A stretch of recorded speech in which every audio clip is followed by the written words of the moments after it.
Bonjour à tous, c'est Tuto Collège, j'espère que vous allez bien et aujourd'hui je vais démarrer une nouvelle série de vidéos. Ce sera une série où dans chaque vidéo je présenterai une console Nintendo mais de manière chronologique. Bref, commençons. Dans cette vidéo, on va parler d'une console mythique de chez Nintendo, la Nintendo Entertainment System, autrement dit la Nintendo NES. Cette console a permis à Nintendo de lancer l'entreprise et révolutionner les années 80. Lancée en 1983 au Japon, en 1985 aux USA, puis en 87 en Europe, la NES va s'écouler au cours de son long cycle de vie qui n'est autre que 11 ans.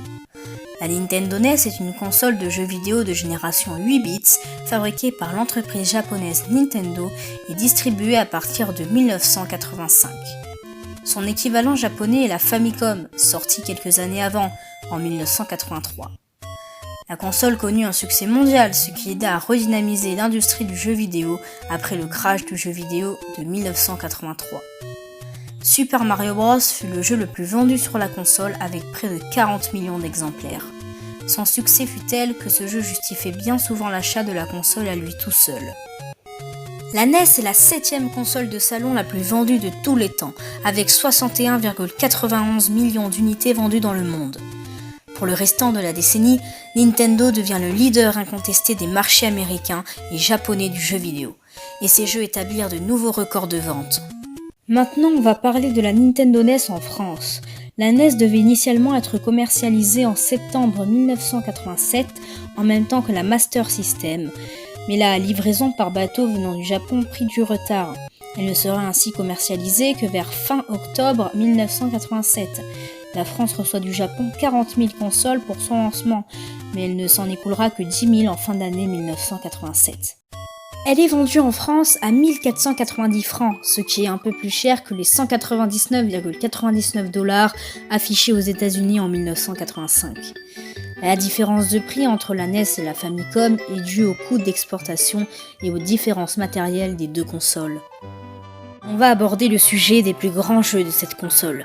La console NES connaît un succès mondial dans le jeu vidéo, mais elle n'est évidemment rien sans ses jeux. Je vais vous citer quelques jeux importants de la console. Il y a évidemment le fameux jeu Super Mario Bros, sorti le 15 mai 1987, qui est un jeu de plateforme mettant en scène un célèbre plombier moustachu. Il y a également Super Mario Bros 2 et 3. Mais il y a aussi Metroid, Mega Man, Tetris et The Legend of Zelda. Celui-ci a permis à la licence Zelda de se faire connaître grâce à un gameplay passionnant et une difficulté hors norme avec des donjons plus énigmatiques les uns que les autres. Enfin, la console commence après cet incroyable périple à être en fin de carrière, car durant le début des années 1990, les fabricants remplacent leurs consoles par des systèmes à 16 bits technologiquement supérieurs comme la Mega Drive de Sega. La fin de la domination de la NES est due notamment à sa propre succession, la Super Nintendo Entertainment System, qu'on verra dans une prochaine vidéo. C'est la fin de cette vidéo, j'espère qu'elle vous aura plu. Si c'est le cas, n'hésitez pas à liker la vidéo, à vous abonner et à activer la cloche des notifications pour ne louper aucune de mes prochaines vidéos. Et je vous dis à la prochaine sur la chaîne Tuto Collège.